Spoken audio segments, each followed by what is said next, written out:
Uma vez mais, bom dia àqueles que nos acompanham aí em casa. Foi um bonito hino que nos foi trazido pelo grupo coral jovem da Igreja Adventista de São Paulo. Penso que pelas imagens todos sonhámos um bocadinho por aquilo que nos espera e acredito piamente, e pode acreditar também, que Deus não nos iria permitir sonhar com isto se não nos tivesse preparado alguém para nos levar até lá. Se não tivéssemos conhecido a Jesus Cristo, não poderíamos sonhar com isto. Mas sem dúvida que uma vez que o conhecemos, podemos sonhar, podemos ser cristãos, podemos com confiança esperar tempos melhores e aquilo que no final nos aguarda. E é precisamente sobre isto, ser cristão, que eu vos queria falar hoje. Há uma frase muito conhecida, penso que de certa forma todos já nos deparámos com ela, que é o seguinte, diz o seguinte: eu seria cristão, sem dúvida alguma, se os cristãos o fossem 24 horas por dia. Esta frase é comumente atribuída a Mahatma Gandhi. Mahatma Gandhi é essa pessoa que deixou um legado impressionante. De certa forma atribui-se esta frase, mas a primeira questão que eu queria colocar hoje é: será que foi mesmo ele que disse isto? É que reparem, todas as vezes, pelo menos eu pessoalmente, que me deparei com esta frase, eu não me deparei com esta frase como algo para refletir. Eu deparei-me como algo que foi usado como uma pedra de arremesso para que eu pudesse mandar uma indireta e que normalmente não a digo a quem quero. Coloco no Facebook para que todos a vejam e cada um interpreta à sua maneira. E depois atribuímos esta frase a Gandhi, pode ser que fique um bocadinho mais poderosa, tenhamos um bocadinho mais razão naquilo que dizemos e não conseguimos calcular aquilo que vai afetar a nossa publicação. Mas vamos aos factos. Será que foi mesmo Gandhi que disse isto? Vamos esquecer um bocadinho aquelas afirmações de Facebook e vamos centrar-nos nos factos. Esta história começa um bocadinho antes. Vamos em 1907, há mais de 100 anos atrás. Um missionário metodista, ele chamava-se Eli Stanley Jones. Este missionário foi para a Índia, com o intuito de passar a mensagem. Ele era cristão e tal e qual como a Madre Teresa de Calcutá mais tarde, ele dedicou-se às classes mais baixas da Índia, onde acabou mesmo por fazer muitas amizades, entre elas um tal jovem chamado Gandhi. Nesta altura ele ainda não se teria tornado o famoso Mahatma. Mahatma quer dizer a grande alma. Ele era ainda um jovem e ainda uma pessoa não muito conhecida. O que ficou mais tarde registado foi as cartas que foram trocadas em algumas obras que este missionário deixou escritas, este missionário Jones, e nestas obras que ele deixou escritas, ele deixou-nos a correspondência que ele próprio e Gandhi trocavam entre si. E nesta correspondência é de facto estarrecedor, é impressionante ver a franqueza como que Gandhi falava acerca do cristianismo. Jones acaba mesmo por não esconder o facto de que foi para a Índia com o intuito de ser missionário e saiu de lá aprendendo uma grande lição acerca da promoção da paz. Isto foi de tal maneira assim que o próprio Jones mais tarde, em 1948, viria a ser nomeado para o Prémio Nobel da Paz. Ele desenvolveu grandes trabalhos na Ásia, África e na pacificação das relações entre o Japão e os Estados Unidos pós a Segunda Guerra Mundial. Mas vamos a Gandhi. O que é que ele então dizia acerca do cristianismo? Ele dizia o seguinte: quando ele frequentou uma igreja, ele encontrou uma igreja feia, uns irmãos sonolentos durante o sermão e uma atmosfera fria e indiferente. São palavras de Gandhi.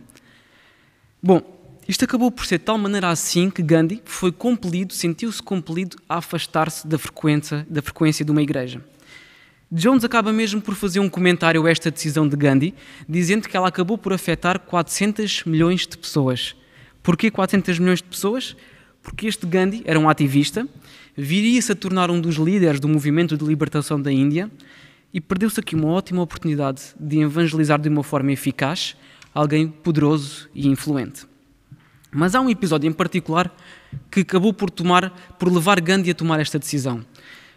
Gandhi, como todos devemos saber, África do Sul e Inglaterra naquela altura eram colónias de África do Sul e Índia, eram colónias de Inglaterra na altura. E pela via dos factos e pela situação geopolítica, Gandhi nasceu na Índia, mas acabou por se formar como advogado em Inglaterra, Voltou para a Índia, mas pelo facto de ser tímido e ter alguma dificuldade de falar em público, ele acabou por não se dar muito bem naquele primeiro ano de trabalho. Aceitou uma proposta em África do Sul e aquilo que era para ser um ano passado em África do Sul acabaram por se transformar em 20 anos passados em África do Sul. E é aqui, nesta situação, nesta condição, neste contexto, que Gandhi vai enfrentar um grande desafio. É porque, reparem, a comunidade indiana em África do Sul era uma comunidade muito colocada de parte. Havia um grande preconceito por parte das pessoas sul-africanas para com a comunidade indiana.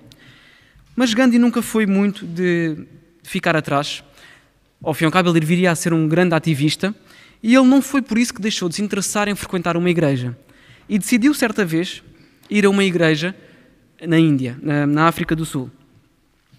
Bom, ao chegar a esta igreja e ao subir a escadaria que dava acesso à porta de entrada, aproximou-se um ancião da igreja, um sul-africano branco. E ele barrou o seu caminho na porta. Aonde é que você pensa que vai, Kafir? Kafir era um termo pejorativo que os sul-africanos usavam para com os estrangeiros, os negros, os indianos na altura, de forma muito preconceituosa e mesmo com a intenção de os separar. O ancião perguntou isto num tom de voz beligerante, combativo. E Gandhi replicou: eu gostaria de assistir ao culto aqui.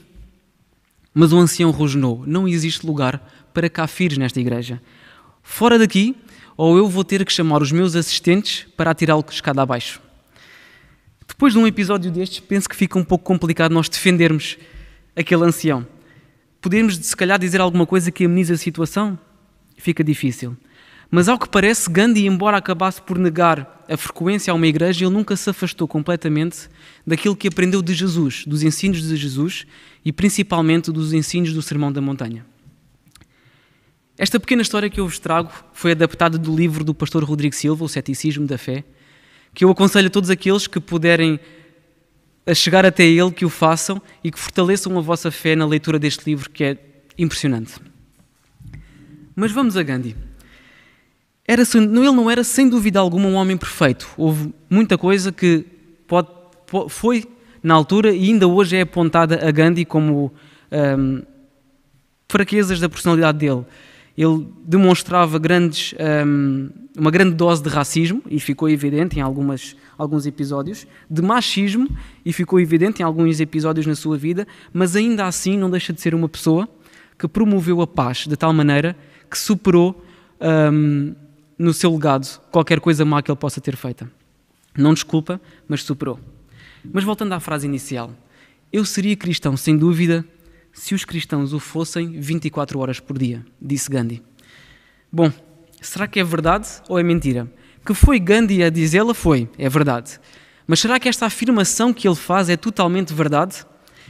Não sei se os irmãos conhecem um programa que penso que tem 2 anos de existência, ele passa na SIC, no Jornal da Noite, à segunda-feira, é o Polígrafo SIC. Este programa tem o intuito de agarrarem algumas afirmações, alguns comentários que são feitos na vida política, na vida pública, e ela acaba por analisar, avaliar e classificar as afirmações que são feitas. Classifica como verdadeiras, como falsas, como tendo alguma dose de mentira, como sendo utilizadas apenas para manchar a imagem de alguém. Se nós quiséssemos usar a mesma classificação para esta frase de Gandhi, sendo muito honestos, nós deveríamos dizer que ela é verdadeira, mas. E porquê o mas? Porque ela é focada na experiência de um só indivíduo. Acaba por esquecer todos os milhões de casos positivos de sucesso que há no cristianismo, que houveram ao longo da história e que há ainda hoje. Basta para isso lembrar a própria Madre Teresa de Calcutá, cristã, que viria mais tarde para o mesmo local, a Índia, e que iria deixar um legado impressionante.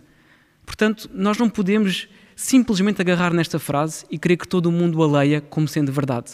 Não podemos esquecer dos milhões de casos positivos que existem e que são fabricados pelo contacto direto e pela comunhão com Cristo.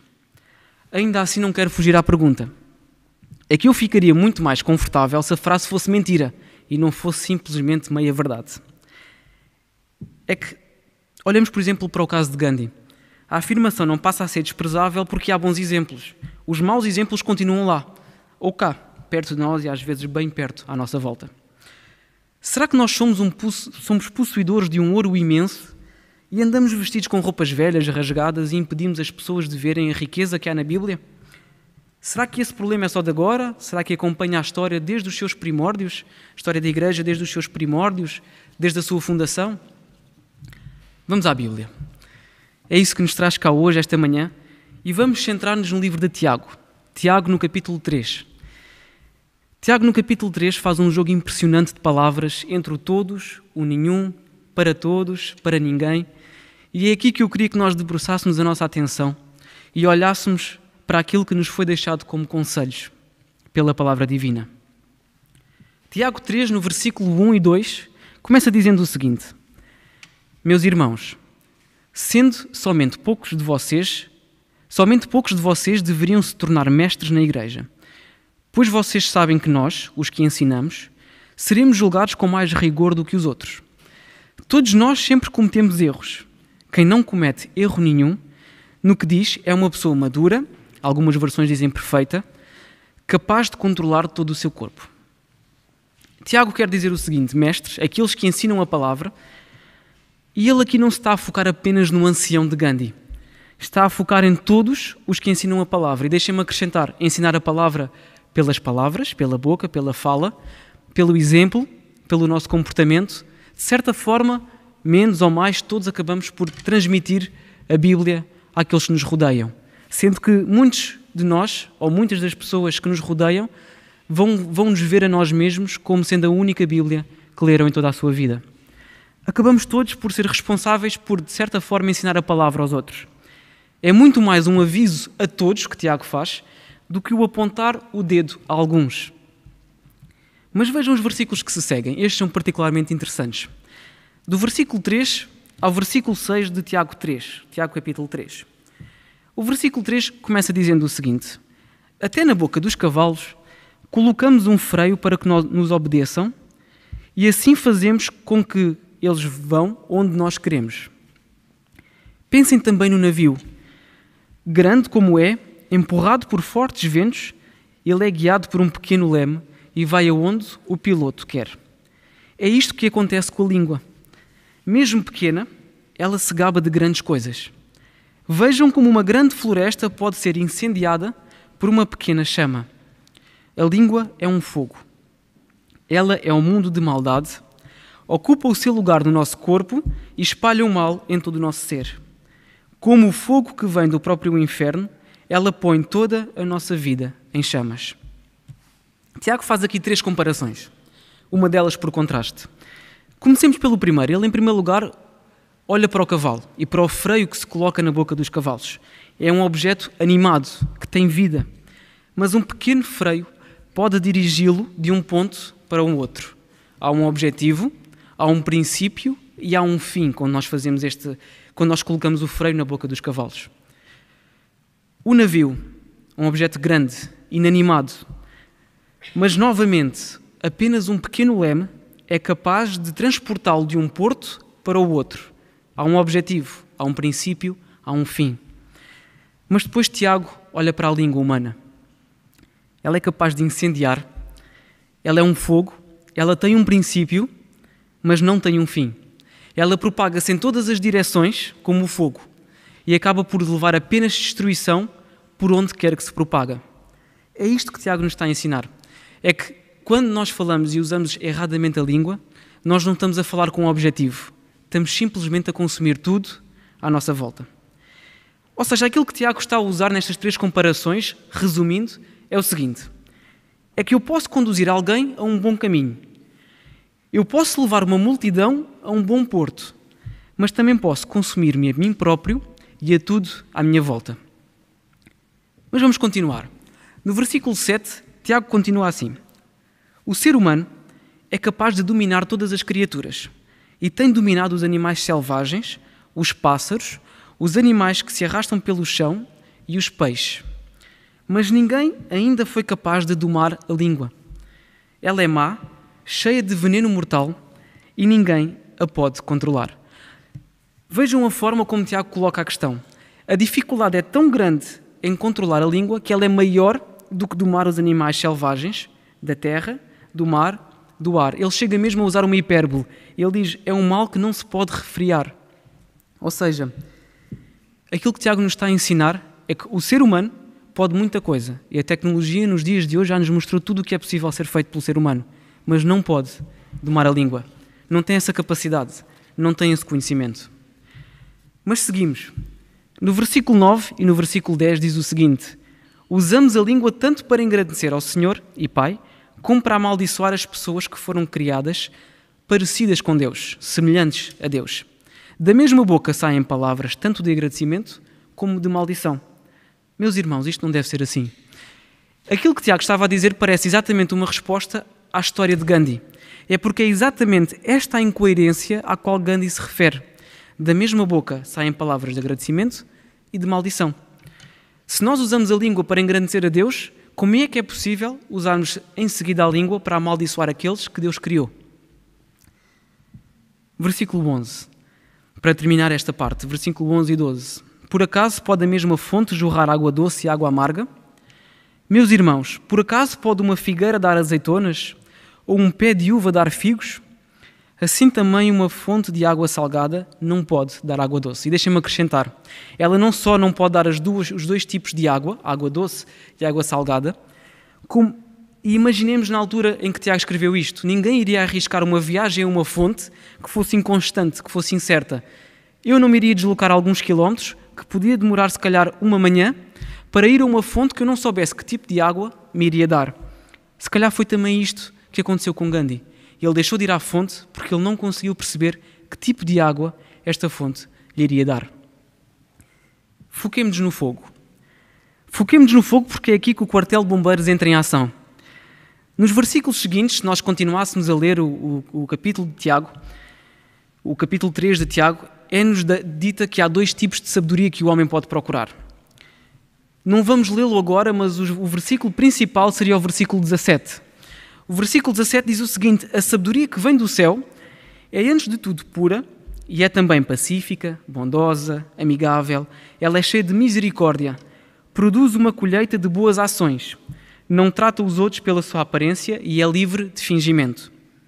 Engraçado, porque este mesmo apóstolo que diz que nós devíamos ter cuidado na forma como usamos a língua, dizendo mesmo que é impossível ao ser humano domá-la, também é o mesmo apóstolo que nos diz que há dois tipos de sabedoria.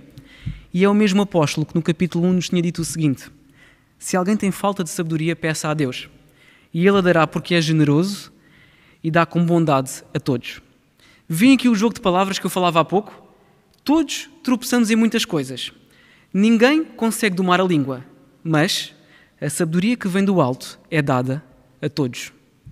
Não devíamos nunca deixar escapar uma oportunidade destas. Mesmo que já tenhamos tentado vezes sem conta, não devíamos deixar escapar oportunidades de nos aproximarmos de Cristo e sentirmos a transformação que vem dele. Mas já lá vamos. Reparem, não é por falhar que o artista vai deixar de criar uma obra de arte. Ele pode falhar um traço, mas ainda assim não deixa de sair dali uma obra de arte. Não é por ter má nota de um teste que o pai vai deixar de incentivar o próprio filho a esforçar-se para o teste seguinte. E por isso, se já erraram, não é justificação para deixar de tentar. Quando temos mais a ganhar do que a perder, compensa sempre aproveitar a oportunidade. O convite que é feito aqui na IAS de Setúbal é sermos todos bombeiros. Mas falta-nos o equipamento, diria alguém. Esperem, é porque Efésios 6 fala-nos de um equipamento que o cristão pode vestir, o qual prepara-o para todas as batalhas. Batalhas essas que não são contra a carne, nem as potestades, nem o sangue, mas são sim contra as potestades, contra os poderes deste mundo tenebroso, contra as forças espirituais da maldade nas regiões celestes. Isto está em Efésios 6. Portanto, tomai toda a armadura de Deus, para que possais resistir no dia mau e, havendo feito tudo, ficar firmes. É certo que este texto, esta armadura que aqui o apóstolo Paulo e Deus nos fala, ele não se foca somente nos males da língua, mas também se foca nesses males. Esta armadura é útil para combater todos os combates em que o cristão enfrenta, começando por si próprio e acabando nos outros. E diria alguém, e quando então decidirmos ser bombeiros? Apagar os fogos que possam surgir à nossa volta, provocados pela língua humana, quando lhe é dada um mau uso? Bom, se decidirem ser bombeiros, vai-vos faltar a água. Mas reparem naquilo que o profeta Jeremias nos disse e nos ensinou, tal e qual com esta mesma comparação, com a água.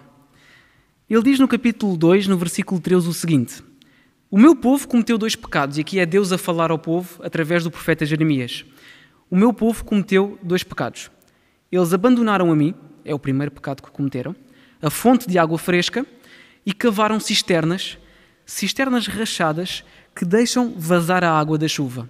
Este é o segundo crime que o povo cometeu: abandonar a Deus e tentar por si próprio cavar cisternas que retenham a água. Acontece que essas cisternas rachadas não retêm a água. É o mesmo que a língua. Não há ninguém capaz de domar a língua.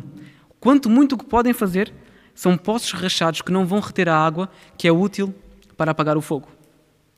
A língua também não é domada por mim, tinha-nos dito Tiago. Mas por que tentar? É o próprio profeta Jeremias que mais tarde nos ensina o seguinte. No capítulo 31, versículo 25. Eu animarei os cansados e darei comida a todos os que estão fracos e cheios de fome. Ou seja, veem que Deus nos diz constantemente: há um problema, vocês não são capazes de o resolver, mas há uma solução, sou eu que a dou, a todos. Um só põe o fogo, mas com todos é possível apagá-lo. Não é por outro ter posto o fogo que eu passo a deixar de ser responsável por apagá-lo. Eu continuo a ser responsável por apagá-lo. Não é simplesmente dizer que foi um ancião qualquer, sul-africano, branco, que teve a culpa destas 400 milhões de pessoas não terem conhecido o Evangelho de uma forma mais eficaz. Eu não posso simplesmente julgar ou atribuir a culpa a um ancião. Deus não me chamou para ser juiz, chamou-me para ser bombeiro. Quando eu me colocar nesta posição de querer ser bombeiro, aí sim estamos na posição certa para receber as bênçãos de Deus, para fazê-lo da forma mais eficaz possível. Não sei se todos os irmãos conhecem, mas o desbravadorismo, parte da Igreja Adventista, cada desbravador tem as suas insígnias, as suas especialidades, e podíamos lhe chamar a esta especialidade que nós hoje estamos aqui a tirar, a especialidade de bombeiro. Mas, como algumas das especialidades têm, também tem o avançado. Existe astronomia avançada. Existe climatologia avançada. Se hoje nós estamos a tirar a especialidade de bombeiro, vamos agora à especialidade de bombeiro avançado. Bombeiro avançado é aquele que não fica estático, é um bombeiro dinâmico. Não é aquele que espera que haja um alerta de fogo para entrar em ação, porque aí já pode ser tarde demais, já podem haver muitas coisas consumidas pelo fogo. É um bombeiro proativo, é um bombeiro que, pela bênção que vem do céu, está em ação antes mesmo do fogo surgir. E reparem, se nós há 15 dias atrás tivemos a oportunidade de ver Tiago, irmão de Jesus, como acordámos na altura, sentado aos pés de Jesus a ouvir o sermão da montanha, eu, ao ler o capítulo 3 de Tiago, vejo um Tiago plenamente consciente de um outro evento marcante na igreja, o dia do Pentecostes, e os seus efeitos.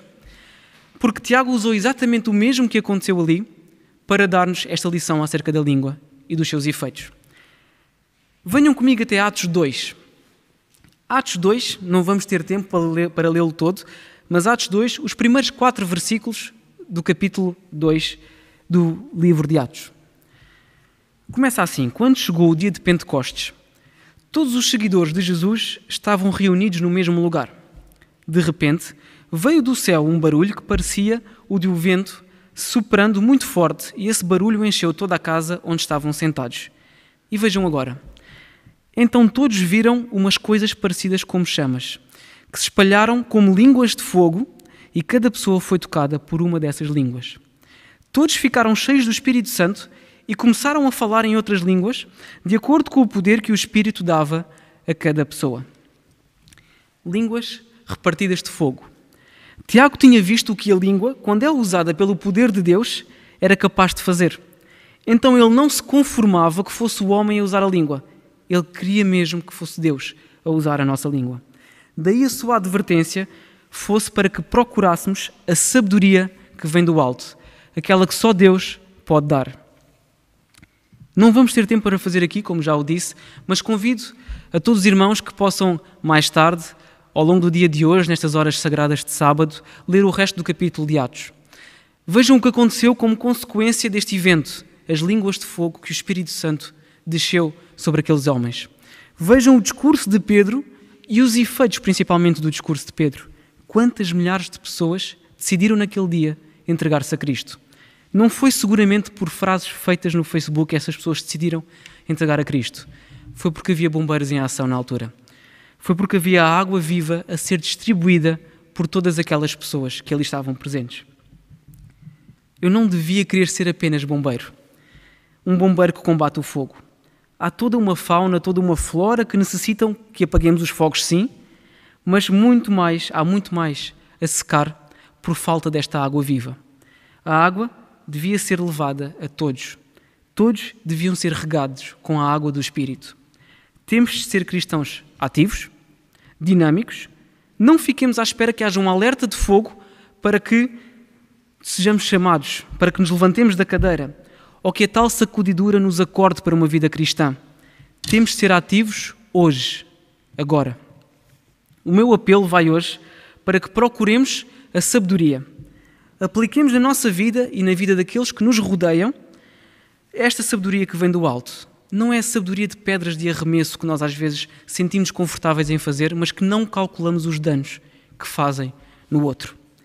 Como dizia o nosso querido irmão Paulo Sérgio há 15 dias atrás, nós não sabemos se aquela pessoa que está do lado de lá não se irá tornar um pilar, uma coluna na igreja dos tempos do fim. Termino com um último versículo. Um último versículo que nos mostra plenamente, completamente, os efeitos que o poder de Deus pode fazer. Em Ezequiel 47:9, diz-nos o seguinte: por onde passar o rio, e o rio é o poder e a ação do Espírito Santo através da igreja, por onde passar o rio haverá todo o tipo de animais e de peixes, porquanto essas águas límpidas fluem para lá e saneiam as águas salgadas, de modo que por onde o rio passar, tudo ganhará vida. Esta devia ser a missão do bombeiro, do cristão, esta devia ser a nossa missão e é a minha oração hoje. Que Deus nos possa abençoar, transformar o nosso coração e tornar-nos em cristãos ativos. Amém.